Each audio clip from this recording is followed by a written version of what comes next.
समुदायको सुख शान्ति अस्तित्व तथा समृद्धिको कामना गर्दै प्रकृति पुर्खाप्रति सम्मान प्रकट गर्ने धामी नोक्चोको विशेष भूमिका रहने गर्दछ। अब सिल्ली मोपा शिवराज राईज्यूलाई पनि फेता लगाइदिएर पहिराइदिनुको लागि हार्दिक अनुरोध गर्दछु।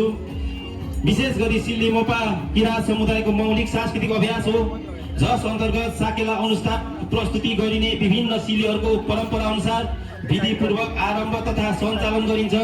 यसले प्रकृति, मानव जीवन, कृषि, पशु पन्छी, श्रम, सहअस्तित्व तथा पुर्खाको ज्ञानलाई नित्यसँग जीवन्त बनाउने कार्य गर्दछ। सिल्ली मोपा केवल नाचको सबै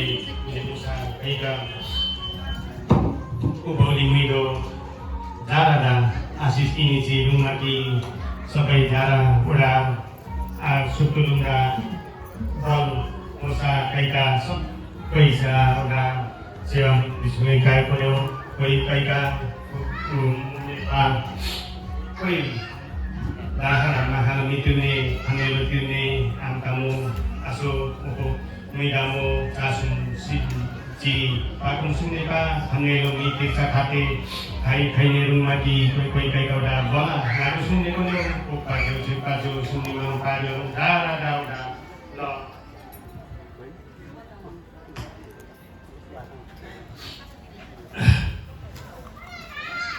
साकेला उभौली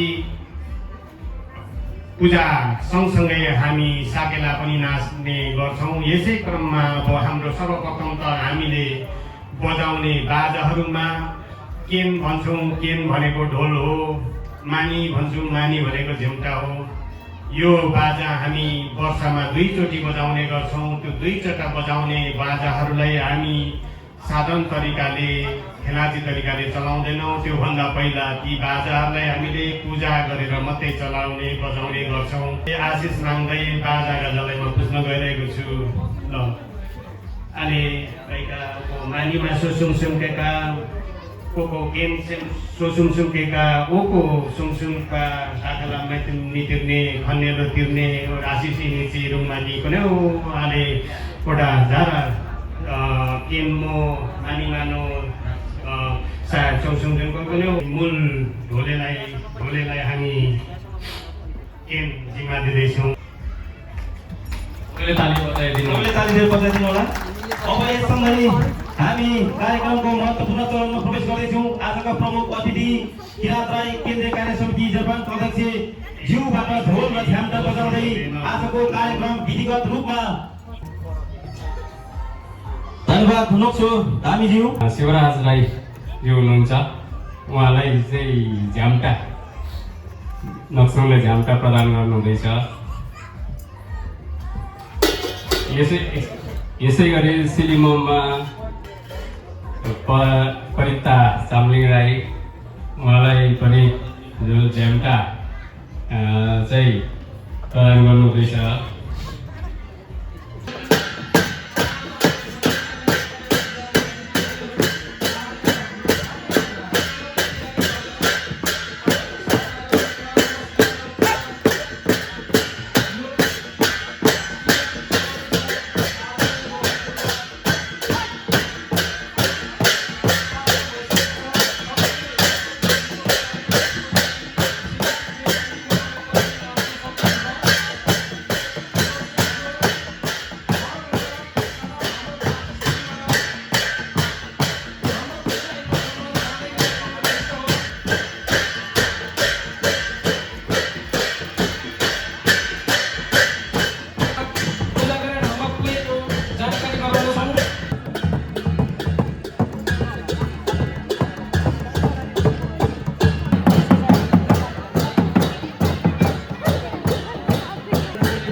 साँच्चै अट लाग्छ जम बरु खम्पै ला होइन